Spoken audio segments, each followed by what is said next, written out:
Hello, good morning, good evening, good afternoon, Happy New Year for all of you that I haven't seen yet. This is our first 2024 SIG API Machinery bi-weekly meeting for Kubernetes open source.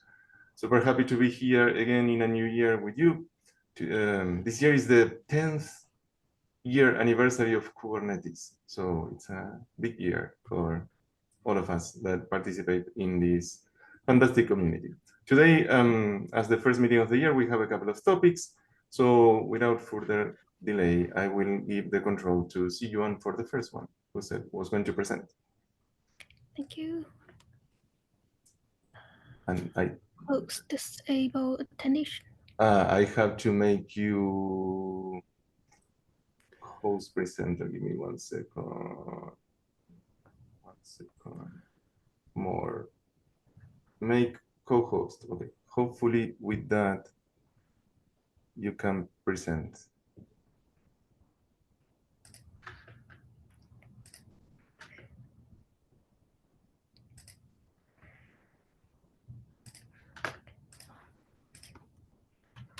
Great. We can see your desktop background.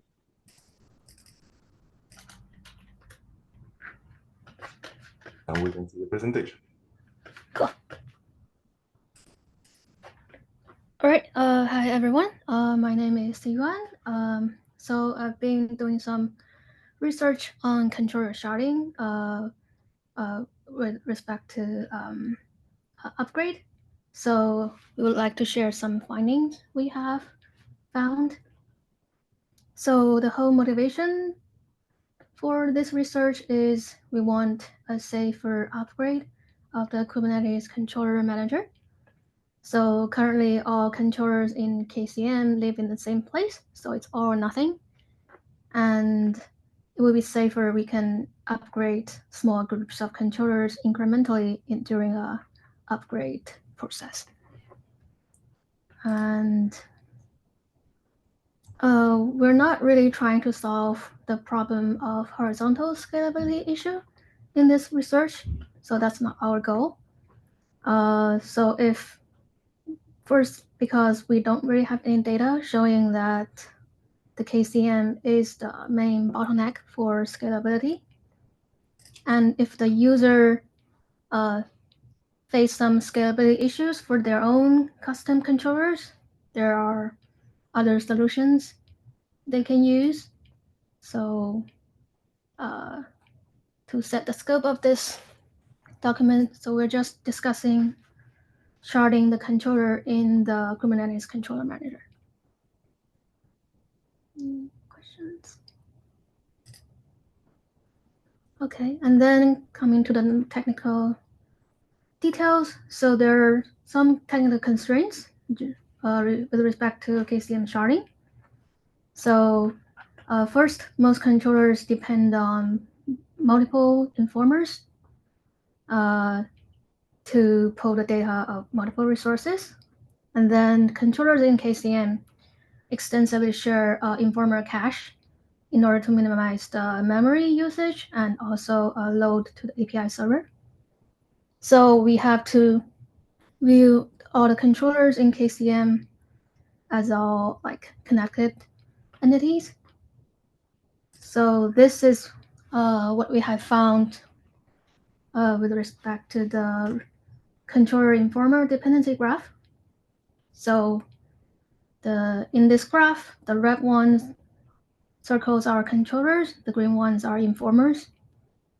So you can see there's a complex interdependency between different controllers and informers. So they're mostly all connected. So, and then the majority of the controller informers are connected through the pod informer and node informer. So they belong to a very big cluster. And then there's some smaller controller groups that don't depend on pod or node. So those can be safely separated. So any questions about this? I have a question on,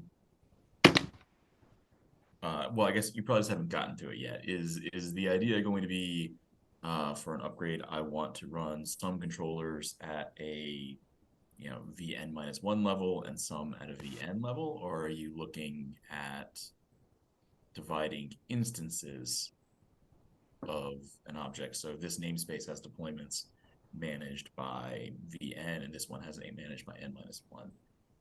So during an upgrade scenario, so we would, so the idea is that we shard the controllers at different instances. So like one instance is running all the, say, the informers upgrade 1. And then during upgrade, we upgrade one instance to the NVN plus 1. Then in that instance, all the controllers. Okay, that helps. That explains why this dependency is important. Thank you. Yeah.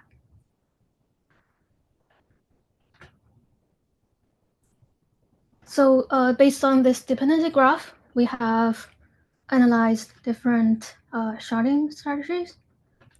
So the first one is just shard all the controllers based on the graph. So in the first instance node, there's the big cluster, and then in the second node, we have some smaller clusters, and in the third one, you have other smaller clusters. So there's some pros and cons. So the pros of this strategy is simple, and there's very little overhead compared with what we have right now. And this does fit our upgrade in use case. The downside of this strategy is like the clusters are very skewed. So there you have the big cluster and the other ones are much smaller. And so we're not sure how much better it is compared with the current single one-all strategy. And then there's also the limitation on the number of shards.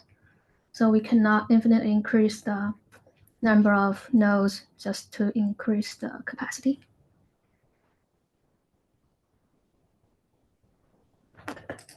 And then the second strategy is shard by object. So in this case, we shard the objects by the UUID. So this is a natural way to think about horizontal scalability. But given the complexity of the dependency graph, so basically, because of the, like say, the deployment controller depends on some deployments, and then the sharding number, the hash number of the replica set will be different for these deployments. The replica set these deployments depend on will also be pulled over into this node. So eventually, if you walk through the graph, you might pull in almost all the entire resource cache. So you don't really save much on memory. So basically, you have on each node, you'll have all the memory cache, basically. So this is not a very good strategy to shard. Questions on this? Yeah, hi. I might have missed it. Why does, if you shard based on the UID, let's say deployment 0, 1, I'm kind of lost why it's, So, would it pull it? Why are you saying it's going to pull in more resources in the cache than it needs to? say if deployment controller handles deployment, say all the deployments ends with 1, then deployment 1, 0, 1 will depend on, say, all the replica sets from 1 to 20. Then in that case, the hash of all the replica sets this depend on is not just 1. So I see. So you're saying if the deployment it has very lots of children, then Right. it's gonna pull in. It'll skew the cache essentially.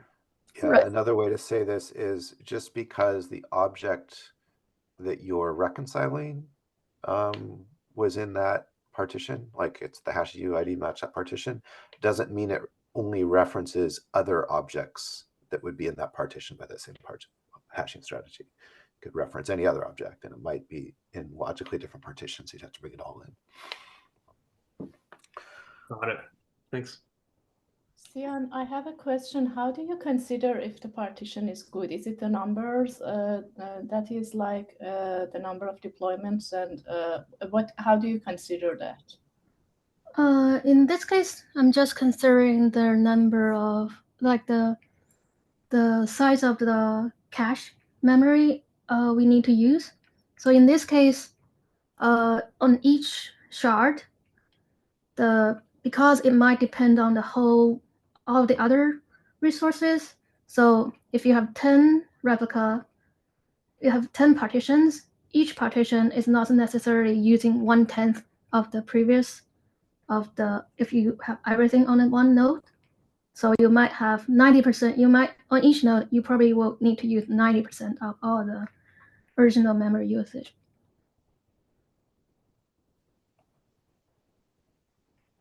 Another thing to note about this one is that there are some resources out there, like some people's custom resources, that don't have dependencies. And so then they work really well for this starting strategy. I think the point here is more that the KCM specifically doesn't work well for that.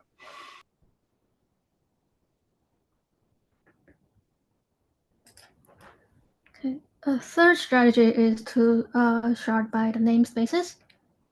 So the benefits of this one is it can have horizontal scalability, and then it's clear that there's clear boundaries between resources and namespace, like compared with the previous UUID strategy. But the downside is the namespaces could be very highly skewed, and they're really controlled by users. So like how different shards are distributed is totally up to the user. And then also there are cluster level resources. All the cluster level resources are not namespaced. So many controllers have to work with resources that are not isolated to a namespace. So we're not sure like how much we can performance gain we can get from this.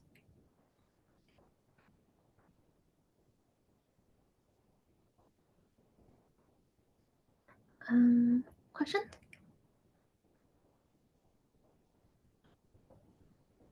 I have one question. So you said not sure how much performance gain we will get. You did mention before about the research was not based on for performance, but for sharding. Could you say some more about what are the use case of failures that we're seeing due to which sharding could help?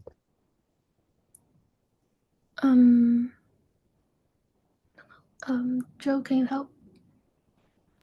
Yeah, so was the question what the motivation is here? Yeah. Yeah, so the motivation for us doing this research is we were curious if there was opportunities to split the Kubernetes controller manager up into smaller groups of controllers that can be upgraded independent of each other and avoid an all or nothing upgrade, but instead be able to do smaller increments of upgrade. And by doing that, reducing the risk of any step of the upgrade. Could this still be part of KCM, or like Cloud Controller Manager moving away from KCM? They could be thinking about moving them all together to a different component. Yeah, the introduction of the Cloud Controller Manager. Well, how long has that thing been around now?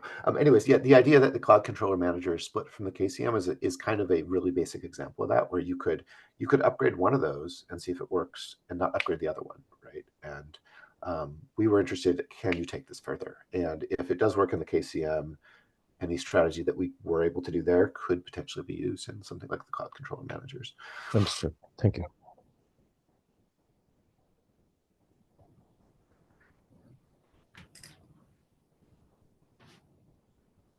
Okay, and because of all the different constraints for different strategies, we might need to just to have something that's hybrid. This is just Mo a has a hand. Mo? Go ahead, Mo. Mo can't find his mute button. All right, we'll get Mo next time. Yeah. Oh, Zoom. Go ahead and carry on. You're doing great. Go ahead and carry on. okay. So say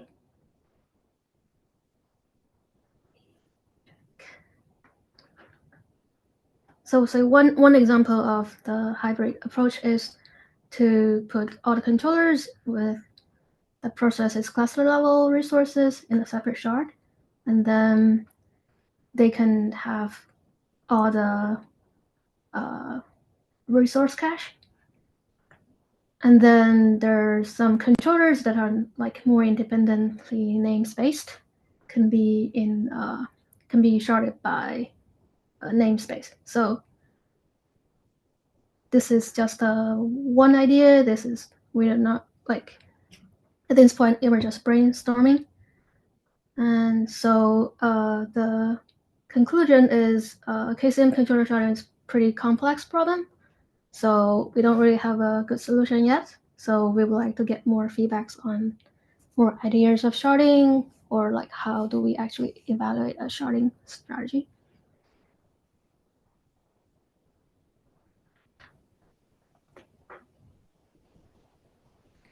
Cool. That's all I have.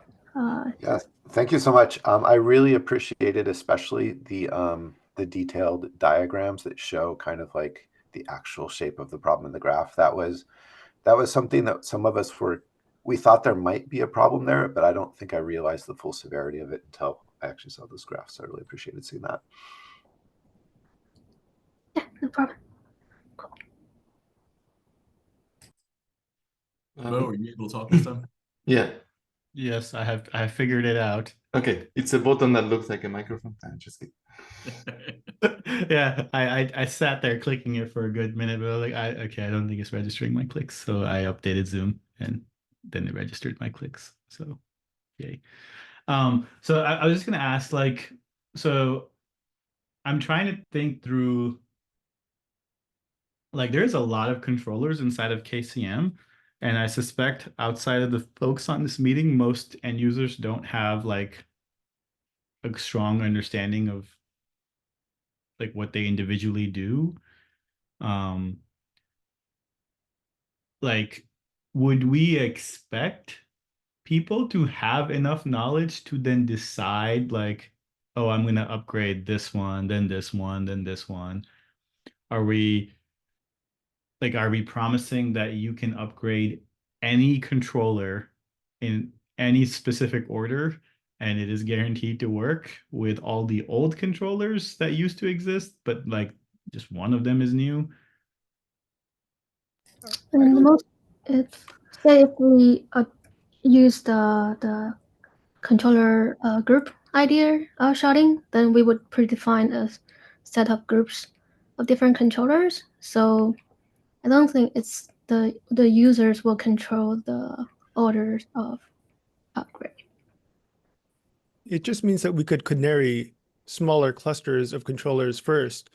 And that way the upgrade sequence would be more granular and it would be easier to detect if a failure were to occur without forking the entire KCM, for instance. Yeah, I mean, we hadn't gotten super far because we were just curious about the tractability of the problem, which is why we were doing this research. One way I think about it is like you already have the cloud controller manage the KCM separate. What if you could have a third one that is also separate? Would that be reasonable? What would it look like? Per controller is probably intractable. I mean, it does add complexity too, right? If we were to have more groups of controllers, then there is some risk that different upgrade orders of those groups might have trigger some really subtle behavior that we don't like. Yeah, that's I think where my thought process was, right? As an end user, I'll selfishly say, like, let's say I'm AKS, like, how do I figure out which order I'm supposed to do this in? Like, even if I'm just trying to canary it out, like, I don't know, like, would I try to make sure I follow whatever is the most well-tested path in like the upstream test suite, so that way I'm least likely to get a random edge. Yeah, I think we would have to figure that out if we went this route. And I kind of like the idea of not having too many groups and having a preferred order. But it's something that we would have to think about very carefully. Making sure they're independent, I think, helps, but we would also want a test path. And I only think like major systems that really care about upgrades and wanted to optimize for having small steps where you could like test the health of your cluster in between each step. I think that's kind of the main consumer of a feature like this. People that want to do stuff naively or just have like a single master cluster probably not be the kind of people taking advantage of this. Cool. I think David, you were next. Yeah. So I think this is interesting to look at in terms of a general, how would we handle sharding, particularly what you've written up around, like, you can't just divide by UID because it doesn't divide that way.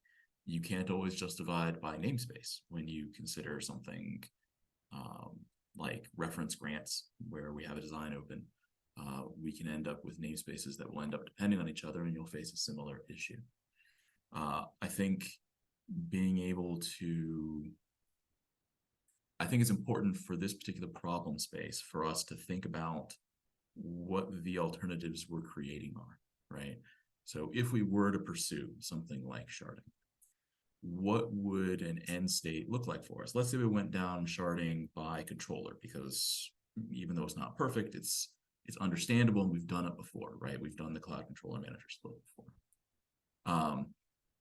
If we were to do that, then we would have a situation where doing an upgrade, you would either be running version 1 or you'd be running version 2. You would not have a state where you were running both versions of a particular controller. If you divide and shard in such a way that you will have multiple different active versions of a particular controller running, say you divided by namespace and you had both version 1 and version 2 of the deployment controller running, I think that makes support for a cluster admin in many ways more difficult, right? When they are trying to get support for something that doesn't work in my cluster, they're going to have to try to explain, well, it's in this namespace, which at that point in time was running this version, and have these many versions in play, and it has upgraded and has downgraded, and here's where we are, versus the single version alternative that we have now.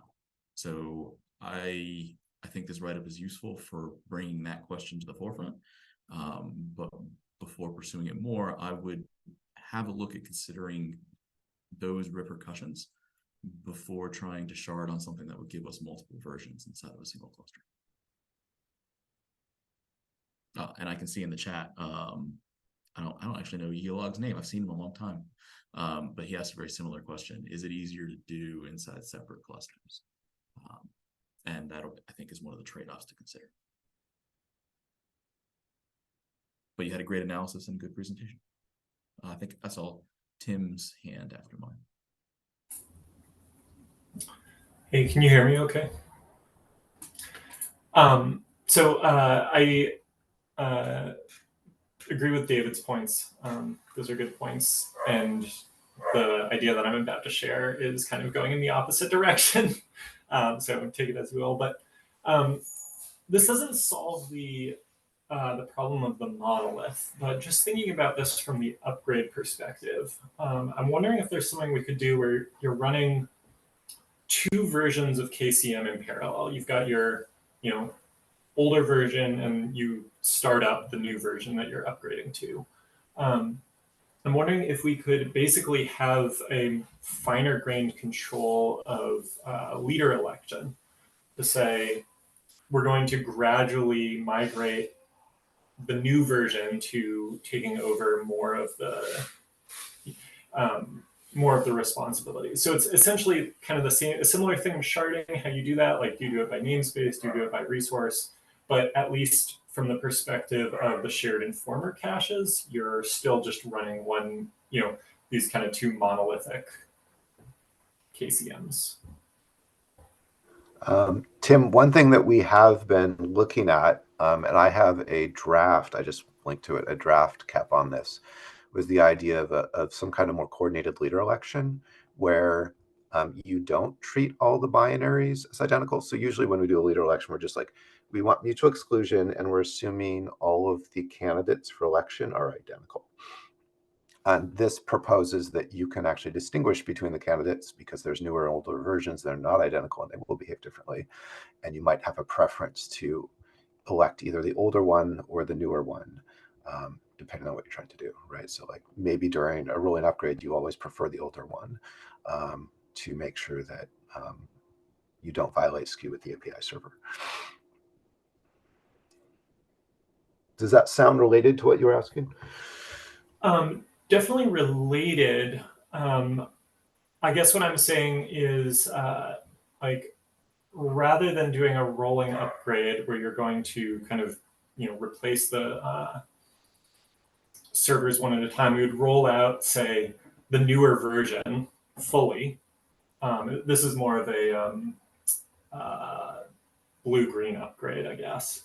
And so we have them both running in parallel, and then we're going to gradually move over traffic to the newer version via leader election. That was basically the thing that we were thinking of when we were looking at this. Was the gradual upgrade path. Yeah, you would have the new one and the old one, and then basically move the shards. Yeah, yeah. I mean, it's basically like being able to canary small, clusters of controllers, which is, yeah. I mean, like it has the downsides that David mentioned, right? Like you have to decipher a partial outage because you're dynamically moving shards over to the newer version, but you're also taking smaller steps so you can incrementally go back without necessarily blowing out the entire KCM. Yeah, there's also some other work we've done recently. So in the last release, we did a cap called UVIP. I think it was like an unversioned interoperable proxy server where requests can get routed between the API servers to an API server that can handle that request as a way of helping you have a more longer duration when you're in a mixed mode during an upgrade.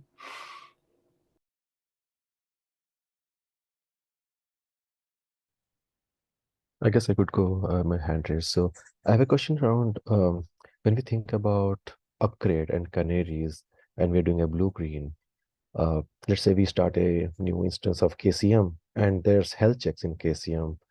Not all components react to the health checks the same way. I think the health check is the components don't put a lot of things there, but what if we had a more deeper health check and if the components did not come up correctly, the blue-green deployment stops. And it is probably in the same lines as Tim mentioned about leader election, where some components lead a different way. The question I have is, do we have to go the lines of sharding for canaries, or could we use things that we have today? I think they're complementary, but the more steps you have, the more the health checks.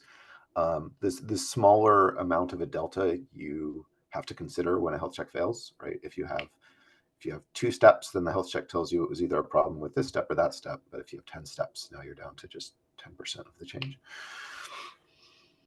One problem with health checks in the Kube controller manager is what do you do if a particular controller has failed? So part of the reason we don't have many health checks today is that if you are running and maybe the RBAC aggregation controller is failing, right? You don't want to react to that by doing something like a restart or shutting it down because your other controllers, ones like your deployment controllers and your services and endpoints controllers, those are all functioning fine. And because we have a combined binary, the automatic actions that we have available to us have bad outcomes if you do things like kill the pod. Yeah, I see that. Okay.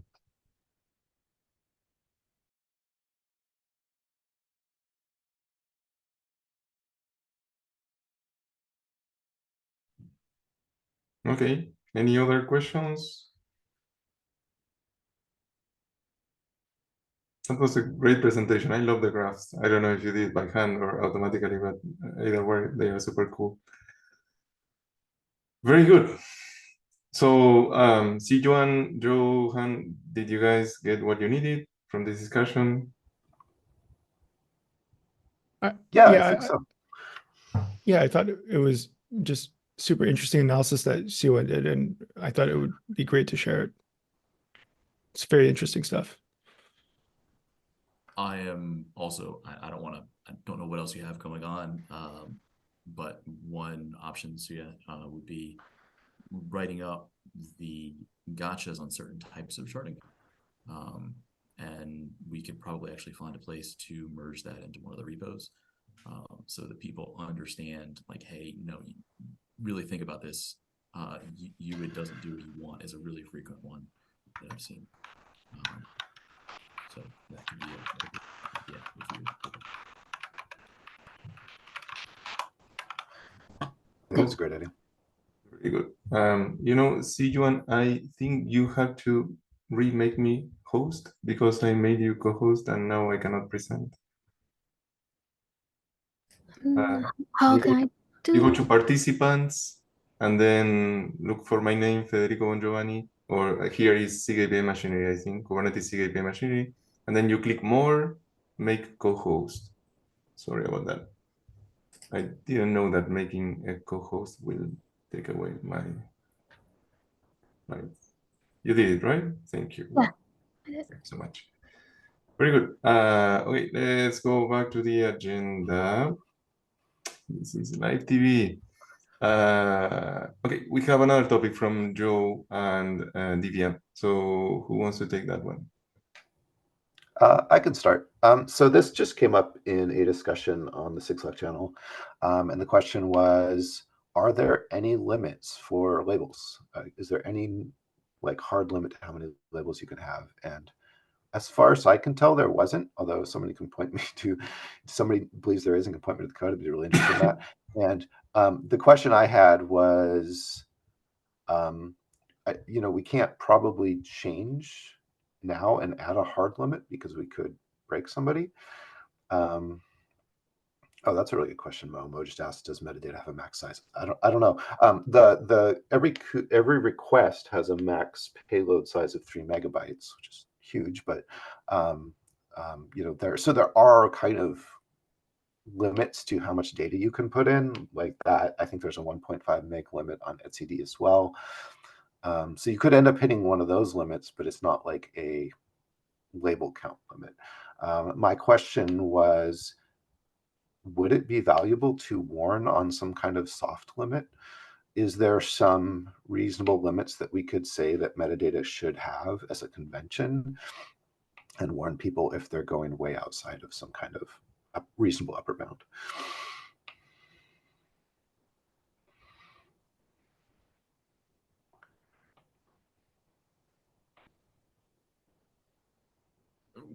We could add a warning, but I think it's not obvious to me. Well, I guess one, how we would choose that. Yeah. And then if we chose a really, really big number, the number of people who would get that would be so small. Is it really going to help us? Yeah, I struggled with the same thing. Warnings seem to be the only available mechanism left to us to do anything. But I couldn't get far enough to think of how I would choose proposing a limit. Actually, hey all, this is Divya. So actually what we were trying to analyze the number of label count per pod, and then we realized that there was a pod with 192 labels. So we then realized, I spoke with Joe, and I saw there was no limitation around label count, and then he was saying that this might impact the watch cache. So we are not we are not sure like how many label count people are using, but there was a pod which had 194 label. So that's why we wanted to bring this in discussion. That's the motivation we can for having this discussion. Yeah. A couple hundred wouldn't raise my eyebrow offhand. Is there a problem in the watch cache with it, Joe? I wouldn't. It's you get a little memory use. Anything that is filterable, the watch cache, when it reads the object, it proactively extracts anything that it can filter by, and basically duplicates that in memory to some extent. I know it does it significantly with fields, like object filter fields. I think it's pretty lightweight for labels, but it still does it. So there's some memory utilization. Whether or not that matters is not something I've ever analyzed. Okay. Is it a point that one could DDoS the cluster? A user who has ability to add labels could DDoS a cluster and cause on API server with a lot of labels? We don't know that. I suspect that it would be hard to do, and that there's probably a lot of other ways you could get the same result. So limiting this here specifically wouldn't necessarily be a strong line of defense against somebody who's motivated to do that. Since I heard the word DOS, you're welcome to go try and submit it for the bug bounty if you succeed.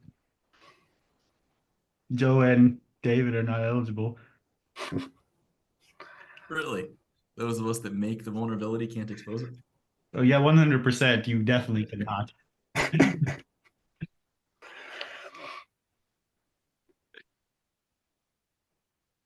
So it sounds like there's agreement that warning would be the only mechanism, but the main barrier right now is that it's hard to think of what a limit might be. So if somebody was super motivated and could come up with some principles by which to propose a limit, then we would look at it, but it might be hard to do.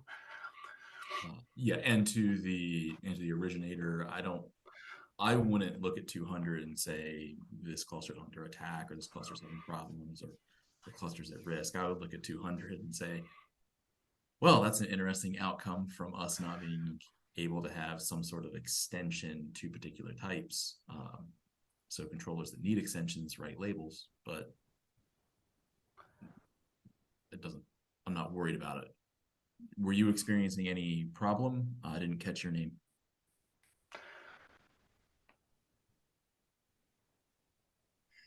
No, we don't experience anything, but we just saw the count. Okay. Yeah, I agree. It's a little weird, but I wouldn't be worried about it.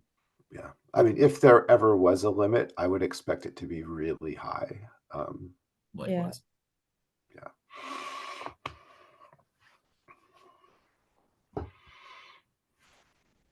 Okay, I think that's it. Thank you. Okay, very good. So with that, we exhausted the agenda for today. Thank you everybody for coming. Let's do follow-ups for next meeting, and we'll see you all in 2 weeks. I will upload the recording later today. Thank you so much. Bye. Happy New Year.